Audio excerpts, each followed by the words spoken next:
ಎಲ್ರಿಗೂ good morning. ನೋಡಿ, ಬೆಳಿಗ್ಗೆ ಬೆಳಿಗ್ಗೆ ಸಾಫ್ಟ್ ಆಗಿರುವ ಮಲ್ಲಿಗೆ ಇಡ್ಲಿ ತಯಾರು ಮಾಡಿದ್ದೇನೆ ನಾನು. ರಾತ್ರಿ ನಾನು ಸೇಲಂ ರೈಸ್ ಅಥವಾ ಇಡ್ಲಿ ರೈಸ್ ಇದೆಲ್ಲ ಬಾಯ್ಲ್ಡ್, ಅದು 3.5 ಗ್ಲಾಸ್ ಇಡ್ಲಿ ರೈಸಿಗೆ ನಾನು 1/4ರಷ್ಟು ಉದ್ದಿನ ಕಾಳು ತಗೊಂಡೆ. ಉದ್ದಿನ ಬೇಳೆಗಿಂತ ಉದ್ದಿನ ಕಾಳು ಹಾಕಿ ಇಡ್ಲಿ ಮಾಡಿ, ಇದನ್ನು ಚೆನ್ನಾಗಿ ಒಂದು 6ರಿಂದ 7 ಗಂಟೆ ನೆನೆ ಹಾಕಿ, ತೊಳೆದು ನೆನೆ ಹಾಕಿ, ಆಗ ಇಡ್ಲಿ ಒಳ್ಳೆ ಕಲರ್ ಬಿಳಿ ಬಿಳಿ ಕಲರ್ ಬರುತ್ತೆ ಮತ್ತು ನಮಗೆ ಈಸಿ ಆಗುತ್ತೆ. ಅದು ರುಬ್ಬುವಾಗ ಒಂದು ಸಲ ತೊಳೆದ್ರೆ ಸಾಕಾಗುತ್ತೆ. ನಾನು ಉದ್ದಿನ ಕಾಳು ಮತ್ತು ಅಕ್ಕಿನೆರಡನ್ನೂ ಸಪ್ರೇಟಾಗಿ ರುಬ್ತೀನಿ. ಉದ್ದಿನ ಕಾಳು ಚೆನ್ನಾಗಿ ರುಬ್ಬಿದ ಮೇಲೆ ನಮ್ಮ ನೆನೆಸಿಟ್ಟ ಅಕ್ಕಿಗೆ ಒಂದು ಹಿಡಿಯಷ್ಟು ನಮ್ಮ ಬಿಸಿ ಬಿಸಿ ಅನ್ನ ಹಾಕ್ತೀನಿ. 3.5 ಗ್ಲಾಸ್ ಅಕ್ಕಿಗೆ ಒಂದು ಹಿಡಿಯಷ್ಟು ಬಿಳಿ ಅನ್ನ ಹಾಕಿ, ವೈಟ್ ರೈಸ್ ಹಾಕಿ, ಅದರಲ್ಲಿ ಚೆನ್ನಾಗಿ ಕಲಸಿಡ್ತೇನೆ.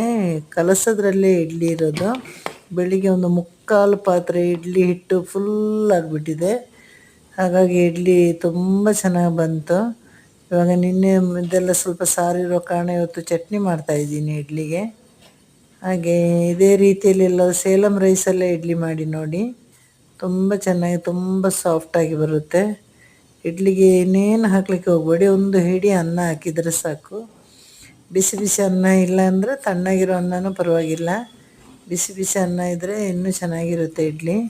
ರಾತ್ರಿ ಉಪ್ಪು ಹಾಕೋದಿಲ್ಲ ನಾನು, ಬೆಳಿಗ್ಗೆ ಎದ್ದನ್ನೇ ಉಪ್ಪು ಹಾಕೋದು. ಹುಳಿ ಬೇಕನ್ನೋರು ರಾತ್ರಿನೇ ಉಪ್ಪು ಹಾಕಿ ಕಲಸಿಡಿ. ಒಟ್ಟಲ್ಲಿ ಒಂದು 10-15 ನಿಮಿಷ ಕಲಸಬೇಕು ಇಡ್ಲಿ. ಯಾವುದೇ ಇಡ್ಲಿ ಆಗಲಿ ದೋಸೆ ಆಗಲಿ ನಾವು ಸ್ಮೂತ್ ಬರಬೇಕಂದ್ರೆ ಚೆನ್ನಾಗಿ ಕಲಸಿಡಬೇಕು. ಹಾಗೆ ನಮ್ಮ ಇಡ್ಲಿ ರೆಡಿ ಆಯಿತು. ಎಲ್ಲರೂ ಮನೆಯಲ್ಲಿ ಮಾಡಿ ನೋಡಿ.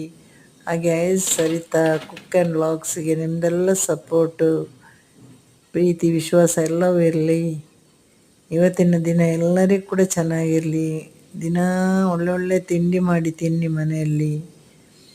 ಅಡುಗೆ ಮನೆಯಲ್ಲಿ ತಿಂಡಿ ಇಲ್ಲ ಅಂದರೆ ಅದೊಂದು ತುಂಬ ಬೋರು ವಿಷಯ. ಹಾಗಾಗಿ ಬೆಳಿಗ್ಗೆದ್ದು ಪಟ ಪಟ ಅಂತ ಅಡುಗೆ ಮಾಡಿ ಎಲ್ಲರಿಗೆ ಕೊಡಿ, ನೀವು ತಿನ್ನಿ, ಆರಾಮಾಗಿರಿ.